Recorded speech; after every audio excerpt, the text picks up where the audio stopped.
आप सुन रहे हैं बोलते पन्ने और ये है रिसर्च इंजन पॉडकास्ट। और आप सुन रहे हैं गजेंद्र रिकी को।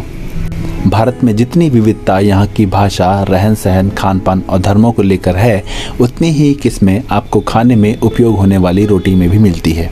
पिछली बार हमने बात की थी रोटी के इतिहास पर, आज हम बात करेंगे रोटी के रूप की। भारत में जहाँ रोटी के लिए आपको गेहूं, जौ, मक्का, बाजरा, चावल का विकल्प मिलेगा, वहीं अन्य देशों में इतने विकल्प की कोई गुंजाइश नहीं है। वैसे तो उत्तर भारत में गेहूं की पैदावार अधिक है, इसलिए यहाँ रोटी खाने का चलन ज़्यादा है। लेकिन जिन राज्यों में पानी की वजह से चावल अधिक होता है, वहाँ चावल से बनी रोटियाँ खाई जाती हैं। जैसे दक्षिण भारत में रोटी कम खाने को मिलेगी, लेकिन आप यहाँ रोटी के रूप में उत्तपम और डोसा पाएंगे। वहाँ अधिकतर सादे डोसे ही खाए जाते हैं। मसाला डोसा जिसमें आलू भरते हैं, उसका चलन काफ़ी कम है। आप सबसे ऊपर कश्मीर में जाइए तो आपको लवासे, तेलुरु, खताइयाँ, कतला मिलेंगी। बेशक इनके नाम में बहुत फ़र्क है, लेकिन बनती सभी तंदूर में है। इन्हें मैदे और घी के साथ बनाया जाता है। यहाँ घरों में बनने वाली रोटियाँ थोड़ी अलग हैं। भारत में नीचे की तरफ आएंगे तो आपको रोटियाँ नाम मात्र की मिलेंगी। उत्तर भारत तो रोटियों के लिए इतना मशहूर है कि यहाँ बगैर रोटी किसी भी समय का खाना पूरा नहीं होता। नाश्ते में पराठे तो दोपहर और रात में फुल्की या चपाती। उत्तर प्रदेश की राजधानी लखनऊ में तो रोटियों का बाजार है। जी हाँ, आप यकीन नहीं करेंगे, लेकिन पुराने लखनऊ के नखास में इसे रोटी बाजार के नाम से जानते हैं। पुराने लखनऊ में रहने वाले अधिकतर लोगों के यहाँ घरों में शाम को खाने की रोटी इसी बाजार से आती है। यहाँ कुछ दुकानों पर किलो के हिसाब से रोटियाँ मिलती हैं, तो कुछ दुकानों पर प्रति नग के हिसाब से। नवाबी खान पान के लिए मशहूर लखनऊ में रोटी की किस्में भी खूब हैं। वैसे तो शीरमाल भारत से लेकर पाकिस्तान तक में बनता है, लेकिन कहा जाता है कि लखनऊ जैसा शीरमाल कहीं का नहीं है। वजह है इसके बनाने के तरीके में अंतर। नाम से पता चलता है कि शीर यानी शीरा चीनी से बना हुआ। यह रोटी मीठी होती है, लेकिन लखनऊ के पुराने कारीगरों ने इसे मीठा नहीं किया। आप दिल्ली और कुछ अन्य शहरों में शीरमाल मीठा पाएंगे, लेकिन लखनऊ का हल्का मीठा होता है, जिसका स्वाद बस जुबान से छू कर निकल जाता है।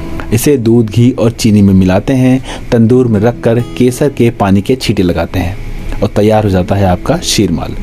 इसके अलावा बाकर खानी, नान, खमीरी रोटी, रुमाली रोटी, कुलचा और धनिया रोटी भी यहाँ खास है। लखनऊ में रोटी बाजार में पिछले कई सालों से रोटी का काम कर रहे शफू शीरमाल बताते हैं कि यह उनकी 10वीं पीढ़ी है जो रोटी का काम कर रही है। वे खुद 5 तरह की रोटियां बनाते हैं, जिसमें मिस्सी, खमीरी, शीरमाल, रुमाली और बाकर खानी शामिल है। लखनऊ के इतिहासकार योगेश प्रवीण ने हमें बताया था कि अवध में रोटी का पुराना इतिहास है। जब दिल्ली उजड़ी तो फैजाबाद के बाद लखनऊ में इधर उधर का खान पान शामिल हुआ। शाही व्यंजनों से लेकर रोटियों में भी खूब प्रयोग हुए। कहा जाता है कि चपाती का नाम 2 हाथों के बीच आटे की लोई को चपत लगाने से बनी रोटी से आया। उल्टे तवे पर बनने वाली रुमाल सरीखी पतली सी रोटी भी होती है, जिसे तहाकर जेब में रख सकते हैं। इसे रुमाली रोटी कहते हैं। रुमाली रोटी को लेकर एक भ्रांति भी है।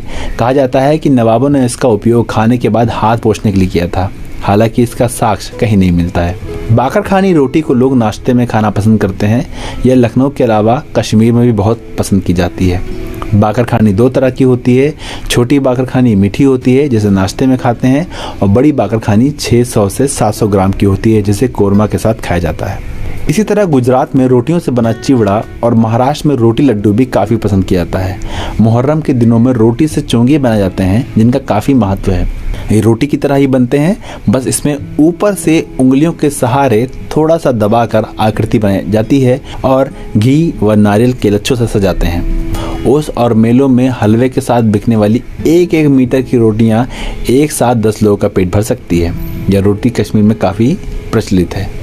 रोटी और चपाती में भी काफ़ी अंतर है। चपाती को कभी अंगार पर नहीं सेकते हैं, जबकि रोटियां सीधे आग के हवाले कर दी जाती हैं।